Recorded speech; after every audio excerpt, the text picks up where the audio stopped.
இப்போ பாருங்கள், மணி 9 கிட்டக்க ஆகுது. 8:30 மேலே ஆச்சு, 9 ஆகுது.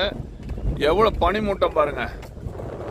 இப்போ இதில் விவசாயம் பாதிக்குது, நோய்கள் வரும், பூச்சிகள் வரும்.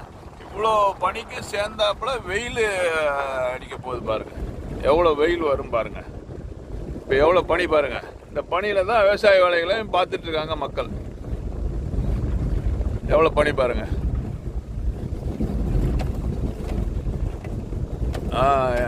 இது அசோக் அக்ரிவிஷன் சேனல். கொஞ்சம் சப்ஸ்கிரைப் பண்ணுங்க, ஷேர் பண்ணுங்க, லைக் பண்ணுங்க. நன்றி, வணக்கம்.